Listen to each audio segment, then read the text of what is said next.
Oh man, we haven't kind of tapped in and had an episode in some time, but now we back, man. We got a good guest, a nice guest from Springfield. Um, Georgie, kind of talk to us real quick just about how your connection is and what it is, real quick. Got you. So back in the day, we used to call each other brothers. Okay. Cause we used to look alike, and we always used to be at I like do everyone kind of, together. yeah, I see it. George, you definitely the little brother. Absolutely. You feel me? I'm always little bro. Yeah. But yeah, absolutely. And it's always good vibes. Like he became like one of my homies Okay. out of that. So yeah, Dope. amazing performer. Yeah. What else can I say? Educator. What? I mean, from looking at the Instagram, it looks like you tapped into a lot of things. Yeah, I do a lot of different type of things to work. A lot of hats, I guess you could say. Yeah, for sure. So I guess talk to us about like what you're most excited about like now currently, like what you're into and what's kind of, driving you right now creatively or, Yeah, so I recently just got back from doing an 8-month contract with Disney Cruise Line. So I was gone for almost like a year. So I just came back in December. But I don't know, I do so many things. So when I got back from just performing every single day of the week for almost like a year, I kind of got back into my teacher mode. Like I got back into being Mr. B. I got back into teaching. I got back into teaching dance. Like my fuel of my love for kids kind of like got fueled back up. You know what I'm saying? Yeah. Because I was gone for so long, and I've been working with kids since I was 14. So my whole life has always been dance and working with kids, educating the youth, camp counselor, dance teacher, teacher, assistant teacher, like all over, so many broad things. So once I came back, I kind of got a fuel and got that passion again for like teaching and all that, because I've been doing a lot of teaching as of right now, because I'm back working at the school. I'm back teaching dance, so like I'm more so like right now in my like educating the youth, impacting the youth bag right now. For sure. While still trying to balance being a performer and training myself. So it's just a lot of things into one. But I'm excited to be back teaching. It's recital season. That's major. But I mean, before you go, I'm just writing a little note because we can't skip over that, bro. Like, what was the Disney? How did that come about? Like, talk to us about how you got that, how you heard about it, because that's major. Thank you. Yeah. They had an open call audition in New York. I was honestly at work scrolling, just looking on Playbill, like what auditions were coming up. And Playbill is a website that shows you all types of auditions for like musical theater, dance, acting, all those different types of things. And I saw they were looking for dancers for Disney Cruise Lines. So I was just like, let me just go for it. I grew up auditioning. I've been auditioning for a long time now, since I was probably like a teen. So I was like, let's just give it a shot. I went to New York. I learned the combination. I got past to the second round, and I was like, okay, we went on a lunch break, did a third round. Throughout all that, they did cuts, but went to the third round. Okay, they were like, okay, we'll keep in contact with you all. I'm at work the next day. I got an email with the offer for me to go do it, and I'm shocked. Like, whoa, my whole life is kind of changing. A lot of change. My life has been so, not much of the same, but my schedule has always been, I worked at a before school program. I taught at the school with the kids, went back to that school program, taught dance, go home. That's been my life for the past, I don't know, maybe like 15 years. So the fact that for a whole entire year, I was gone away from my friends, my family, strictly performing, which I love to do, don't get me wrong. It was just something different. But it's crazy because I was yearning for a change. I kept saying I just want to change because I've been doing the same thing for so long. And that, I guess God answered my prayers and gave me the change I was asking for. And that was a total life-changing type of thing. Nah, that's fire. And I think that little gap, you probably grew so much within that 8 months. You know what I'm saying? Because just being away from your comfort zone. My comfort zone, exactly. That's major. And when we were at Disney, it was more so musical theater. Even though I grew up doing musical theater, I grew up doing dancing, acting, and singing. I went to Dream Studios. Okay. So we grew up doing that. So it was kind of like a taste of that all over again. But I was happy that I had the training that I had, because it's like the way the universe works. It all came back into like fruition. That all that training that I got and that applied back then applied to what I was doing on the boat. Wow. So it was cool. That's dope. That's the second time we heard Dream Studios too. I know. Everybody went to Dream Studios. Arlia, right? Yep. Yep. I went to Dream Studios too. You did? I ain't last long. Nah. we Everybody was heard way about too that. serious about dancing. I was Yeah, like, it I was- can't dance. it I was got a serious, two-step. man. I got two-step and I barely got that. Yo, when you was doing the audition, was it like a freestyle or did you like? No, they you taught like us did a your own combination. routine? Oh, they They taught us taught a you something? combination, and you basically go in small groups and Okay, they do cuts. okay. Yeah. Damn, that's pretty fire though. That's pretty dope. So that led to you said that was 8 months. You came back, and then now you went back into teaching, or Yeah. Okay. I'm a teacher at one of the schools here out here in Springfield. So I teach sixth grade. Dope. So I'm dealing with the middle schoolers there. Something else. Different but world. I love them. Those Different are my world. babies. I love them. But yeah, I came back and started teaching again, and I started teaching dance again, and basically back into my comfort zone of what I was used to just doing, to be honest. yeah. The parents love you too at the schools. Cause like whenever I'm scrolling on Facebook, I see like my old teachers and stuff. They're like, "Oh my God, we love this guy. He's so amazing." It's a picture of you smiling. I thought it was me for a second. I was like, "I don't know that little kid," but nah, yeah. Yeah, I have a good connection with a lot of my parents too that I work with, because I do a lot of things. So I work at a school, I teach, and I also am the school age and summer camp director at a before and after school program. It's like a child care place called Playful Minds. So I've been there for a long time, so I do that, and then I also teach dance at various studios. Right now I'm just at my main studio, but usually, like before I went to Disney, I was teaching at a lot of different studios around the way, teaching either recreational dance or competitive or whatever they needed at that time. That's pretty sick, man. That's pretty dope. Just keeping it on dance, it just popped in my head. You got a final four of dancers, right? Who you picking to win? We got Chris Brown, Neo. Who else can we do? Cisco was up there, right? Was one of the best R&B dancers. Who else? Who else would you throw in there for the fourth person? Chris Brown's already gonna be my pick. So we don't even need another one. I don't even need another one. So who would be on your Mount Rushmore of like? Of dancers? Yeah, Mount Rushmore of dancers. That's hard. R&B dancers. Oh, it's like hip hop. Yeah, hip hop and R&B. Yeah, hip hop R&B. I guess. Well, there's a difference. In music, there's hip hop R&B, but in dance, it's just like hip hop, jazz. Ballet, So there's no like, R&B dance. R&B would be like hip hop. So No. I meant like artists. Oh, R&B artists that can R&B dance. artists. Yeah, Mount Rushmore of R&B artists that dance, that perform. Oh, Gotcha. I can't even make a Mount Rushmore, to be honest for you, because Nah. Chris Brown is up there. As a triple threat. Well, I don't know if he can act, but he is singing, the dancing. He got that down pat. Yeah, Like he nobody does. take that. He's like, He does. people don't like this term, and I may get some slack for it, but I consider him like modern day, kind of like Michael in a way. Yeah. I can't say completely, but like he's talented. He can dance. Like Yeah, he's you can't take different. that. He's the That's only wrong. person that could like be put in that role anyway. Like, Yeah, like there's who's nobody, like Mike but him? Literally, nobody else really. He even did. He did the remake of Mike's dances. Oh, I think yeah, I one year remember at that. an award show or something. BET and Awards, he I killed think. it. I think that was when Mike's still alive, right? Yeah, I think so. But he killed it. So Chris Brown's by far up there. He's a hooper too. Yeah, I heard. Yeah, he can hoop too. He's just the overall athlete, entertainer, bro. He's a beast. Who on your Mount Rushmore? For dancers, damn, my shit is different. I say Chris Brown. Chris Brown's up there. I believe Neo's decent at dancing, but you know who he's I good. like. You know who I like for like just entertainment performing. Yo, T-Pain. It sounds crazy, yo, but just watching T-Pain on stage. Nah, T-Pain can really dance though. Yeah, Yeah. people don't understand. Yo. Yeah, he be doing his Do little. it again. Move with the neck. Yeah. Nah, T-Pain.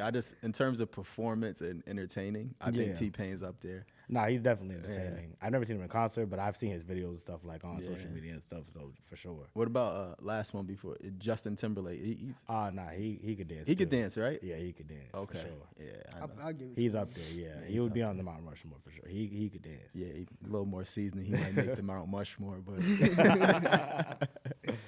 nah, that's dope, man. So what's next? Like in terms of the dancing, where do you want to take it? Like where would you be like, yo, this is where I want to be. I feel like I made it. I feel like I'm not saying you haven't already, but just like where would you want to take it? Yeah, well, I feel like the term like you made it isn't really like a term because Right. there's like no limit to success. right. So like you're always like beating your best of the best. For so, sure. Like that's kind of hard, but there's definitely a lot more I want to like accomplish. Like people would think because I worked for Disney, like I made it, like this. Oh my God, like that's it. But Right. like there's just so much more Yeah. out there that like Yeah. personally for me and my own self that I want to do and accomplish. Like I would love to dance on Broadway. I would love to do like award show. I would love to do like a national tour, like things like that in that more realm. Now that I'm more seasoned and professional, like I danced so long and was just dancing not for the yes, for the love of it, but like it's different when you're in the professional like scheme of it all and you're getting paid to do these things. You're getting paid to do what you love. You're getting paid well. So definitely something up in that realm of things like that. Got you. That's dope. That's dope. Would you ever open your own studio or do something like that? Or? I want to do that once I'm like probably like in my like 30s, 40s. Like once my dance career like physically is like done, I would rather like go and open up my own studio and stuff like that. Got you. For sure. Got you. Your dancing days are up, yo. He said 30s and 40s, yo. My joint has been up then. It's been up. I never had any dancing. I'm a two-step. I can catch the rhythm, but that's Everybody got a little dancing. I can look like I can dance. Like I've been at parties and like, yo, people like, you're a great dancer, yo, she been in a dance studio, blah blah blah. You should have said I was. Yo. All right, TikTok versus TikTok dancers versus freestyle dancers. More people that kind of like TikTok stuff is just. What's your thoughts on that? It's not real dancing, in my opinion. It's more so. I think TikTok is the thing right now, so I feel like it's popular. The dances are easy compared to like what real dancers are doing, in my opinion. I guess I could say. Yeah. And TikTok is the thing right now, so that's why the kids are into it. That's why the people are into it. Yeah. And I love TikTok. Don't get me wrong, but I just don't TikTok dance. Like, it's rare for me to like. Maybe like when my kids at work or something like that, whatever like that. But like the whole like trying to be a TikTok dancer and could become famous, like I'm all right. I've worked long enough and trained long enough just to stick to what I know how to do and just do it like that. Got you. No disrespect to the TikTok dancers. Yeah, I no, mean, not at all. They got followers and they're doing their thing with it. But like they're doing me their thing with it. personally. No, it's not, honestly, sometimes the choreography or this, like, whatever you want to call it, choreography, don't really be making sense to me. So, like, it just be like, nah, I'm all right. I feel like it's more the facial expressions that that kind of gets them over the top a little bit, is the facial expressions. For sure, and I feel like TikTok is kind of, not ruined dance, but, like, kids are rather TikTok dance than join real dance classes and train at this point in the game. And it's kind of like the same thing that you guys are doing on TikTok. Like, when I talk to my kids, like, you guys are making all these facial expressions. Y'all want to do whatever, but then y'all get shy and scared to do it in dance class, which just boggles my whole mind. But that's the era we're living in right now. I'm happy I'm in the era where it was just training and just strictly. My mind just went to something a little deeper, but it's like when you're doing it in front of the camera, you don't see the eyes looking at you. Yeah. You know what I mean? You don't see people just staring at you, eye contact and all that. Because when I was young, I mean, that was my fuel. Like, when I was young, I've always been full out. I've always had a lot of energy and personality when I perform. So, like, the audience is what, like, revved my fire. Like, I loved that. Where with other kids, that makes them shut down completely. So, I guess it's just a taste of what your comfortability is. Right. I guess you could say. Yeah, it makes a lot of sense. That makes a lot of sense. Georgie, where we at? What you thinking? I don't know. I'm still trying to think of my Mount Rushmore, yo. Yeah, who is your Mount Rushmore? I don't know. I was trying to put people together. Like, I don't know. Do the women. I can't. R&B women. They can't dance. Who? All Women? of The them. women? Yeah. Oh, that's crazy. Like Jasmine Sullivan? No. You don't see her dancing? What? We're not You going. said R&B. R&B. I'm thinking like Beyonce. Beyonce, Okay, Sierra. Sierra. Yeah. Okay. Jill Scott. What'd you say? Jill Scott. I said Jasmine Sullivan. What? Like, It said Jill Scott, Aretha Franklin. Who you said? Aretha Franklin. Yeah, you went crazy. I can see Aretha Franklin. Aretha Franklin, she could probably dance. I don't think so. she I could think none of probably them. do a jazz swing. Yeah. I can't see her hitting nothing.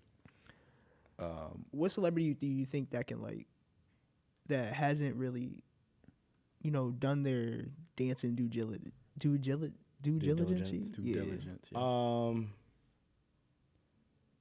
Like, who can dance but been really covering it up? You know how people go on, so you think you can dance, and then you find out like, oh, this person can dance? It's hard to say because a lot of the times people that know how to dance end up leaving dance and they venture off to acting and singing because that's where the money is at. Dance, granted, I'm not saying you don't make money, but I feel as if actors and singers are more appreciated because, well, they do get paid more in some circumstances. It is true. And I feel like that's why a lot of the times you see people growing up and they'll be fantastic dancers competing, even like famous ones. Like, I don't know if you guys know like Tate McRae is.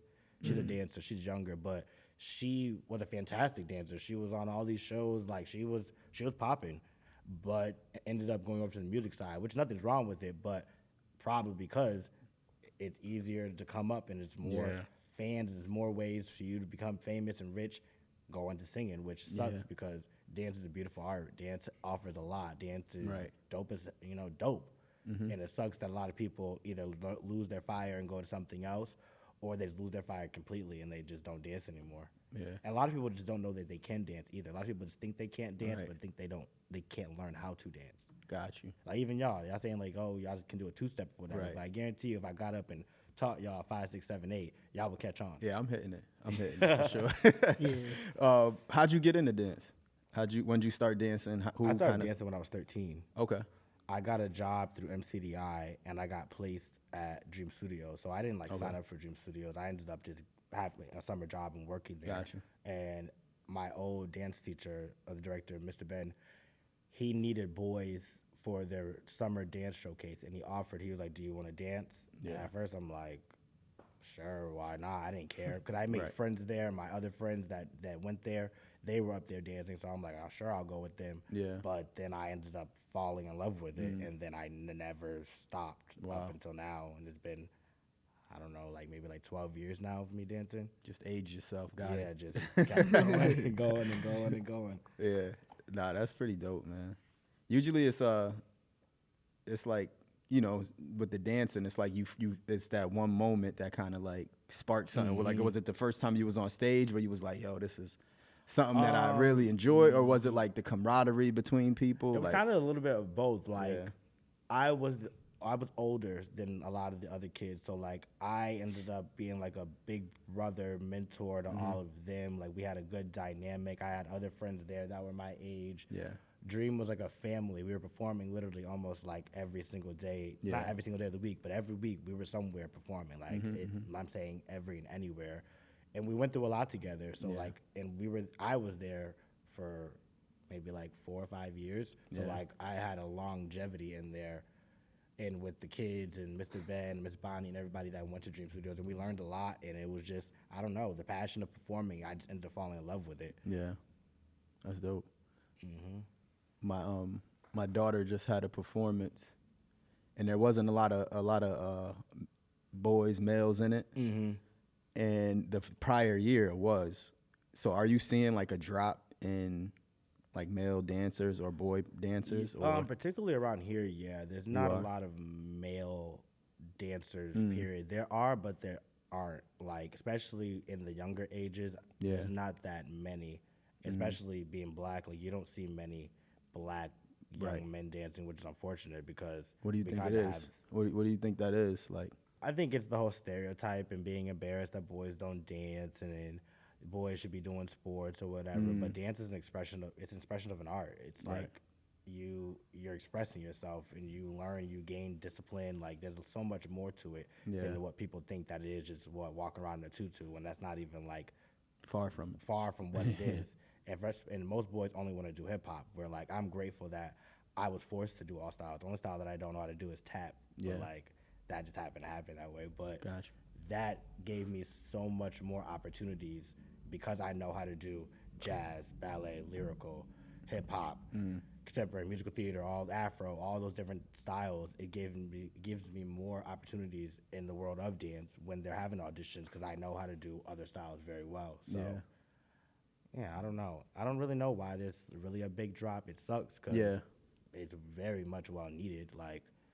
And the boy, and some of the best dancers I feel are the black young boys who be dancing on TikTok and doing all that stuff. Even myself, when I was growing up competing, and I did well in competing. I used to win a lot and stuff like that. But like when I would be, because I would did solos. I did group dances, but I was mainly like a soloist. When they would see me backstage getting ready or whatever, they don't even know what I'm about to do. They probably assume that I'm gonna do hip hop, and then when they see me up there doing lyrical, and I did mostly like lyrical contemporary solos, the whole room would be watching me because they're shocked that there's actually a black young man up there doing this well. You know what I'm saying? Right. Which it sucks that people were shocked because anybody can get up there and be amazing, but that was just the way that it was. But that was the fuel for me as well. Like, I like to stop the room. I like for people to stop and watch when I'm on stage. Like that to me, like I love it. I love to perform. Yeah, that's pretty dope. Yeah, I saw you on your Instagram. I saw you was with Tika. We had Tika up here. Tika Jones, I Am Me. Yep. Yeah, doing her thing. Shout out Tika. But even with that, like who have you partnered with within the city? Like who does that? A lot of dance teams, or like who have you worked with? I don't necessarily partner with them, but Okay. my aunt owns a studio called Emotion Dance Theater, Okay. so I'm affiliated with them, like that's my family. Yep. So a lot of the times it's more so performance opportunities for the studio, or someone's contacting me personally to go and perform. So it's not really like partnering, it's more so like they have an event, they need a performer or performers, and we'll figure out like who to send out and do stuff like that. Okay. Tell us more about In Motion. In Motion Dance Theater. Yeah. It's a dance studio here in Springfield on Belmont Avenue. They offer everything you could think of: hip hop, jazz, tap, ballet, afro, acro. It's a great place. And are you one of the instructors? Yeah, I am. Okay. Oh, okay. shout out. Sade Brown and also Sade Brown. Yeah. Yeah, it's a great place. I've been there forever now. In the day, I've been there forever, and it's. If you're hearing this, send your kids to In Motion. Oh, absolutely. You know what I mean? Good people, good God-fearing people. I love that. Yeah, for real. That's what's up. So I throw a tournament. It's called the Bitcoin Classic. We're doing one at Howard this summer. Okay. And last year we did in Atlanta, and I got this this company, I guess you call it, this dance crew, dance team, whatever, and they came through. There was called DY4L, and they was fire. Like they turned it up. They brought out they probably brought out like 30, 40 dancers. Oh yeah, they don't play out there. The dance community out there is dope. Oh man, they turned it up. Some young kids too, like it's no joke out there. Yeah, like 5 to 7, but the most personality I've seen ever. Like it was leaving on the floor for real. They was turned up. But this year we're doing it at Howard in DC. We have a company called Culture Shock DC. I think I heard of that. You heard of them? Yeah. Okay, so they're gonna come and try to turn it up too, but should be dope, man. It's like I love that whole like little dance community and what they do, because it's like they bring the energy, the entertainment. Yeah, it's the entertainment. They get the energy up. It's dope for sure. Oh yeah, especially like when you do it during halftime too. So like everybody's like, all right, I've just been watching like 2 games back to back. Yeah, and then they come shoot, out. Yeah, now they I- come out. Yeah, switch it Especially when up. it's little kids or something. They love little kids that dance. They Oh love man, that. that's the easy steal the show right there. The kids. Yeah. We gotta go down to what's that? New Orleans, yo. They be going crazy. New Orleans. New Orleans, For that real. bounce culture. Oh, okay. Yeah, cause they just brought Big Frida up. Yeah, last I heard week. that she was here too. It That was lit. for the IA. No. That, what's the name of the Nah, parade? that was for the Pride Pride Parade. Parade. Pride Yeah, Parade. Shout out to Torian. Torian. Yep. Yeah. That's dope. I Shout heard out it was to a the good turnout. cameraman too. They cameraman did their thing. Yeah, I heard. I saw the footage on Instagram. Whoever did that, yo, we gotta. Shout out we need you Georgie. out in DC. Shout out Georgie. Nah, this is dope, man. Thanks for coming down and talking to us, bro, and learning Yeah, of about your course. story. You know, we definitely. I'm gonna tap into what you got going on now. Yeah, for and, sure. Thank you you know for what I having mean? me. Yeah, and shout out Joe Schmo. You know what I'm saying? Soul Ties. I coached Joe at New Leadership, so to see the clothes, that joint is fire. I might have to hit him up for one of those, You man. was just telling me to do a shout out just with him. So here's a shout out. There we go. There we go. Before you leave, if you want to say anything Yeah. to anybody, that's your camera right there. If you want to leave with some leave closing words, your IG, something, whatever you want. Yeah. Little drop. give a Bible scripture. Anything you want to say. Just no matter what you're doing, no matter like what's going on. Just always put your best foot forward and be the best that you can be. Like, I feel like everybody should have like a purpose in the world to leave their mark. Like, you should want to be like a legend. There's nothing that like you can't do. Like, even with my kids, I let them know that all the time. Like, you're unstoppable. The only person that can stop you from being successful is you. So I'm really big on like being like a youth advocate and like motivating kids and that like part of my life. So like for any kids out there watching that, even like adults, like the best version of you is what you want it to be. Like you can only be as best as you want to be. You can't rely on nobody else. You can't sit here and feel sorry for yourself and your situation. Like you got to put your best foot forward every single day and do what you got to do to become what you want to be. Hard work pays off. Yo, For real, for real. for real, that's amazing, and that's how we gonna end this, man. That was a great way. To Yeah, that was a great way to end it. Shout out to what's your Instagram so people can. My follow? Instagram is Beyonn Bly, so my name BeyonnBlye. Dope, dope. Well, I appreciate you coming down. I appreciate y'all. Hey, Thank the you. producers aisle. Make sure y'all tune in, check us out, subscribe. We got more great people from Springfield coming on and Western Mass and hopefully other places too, because we're gonna be out in DC. So. Oh yeah, we gonna have a special exclusive.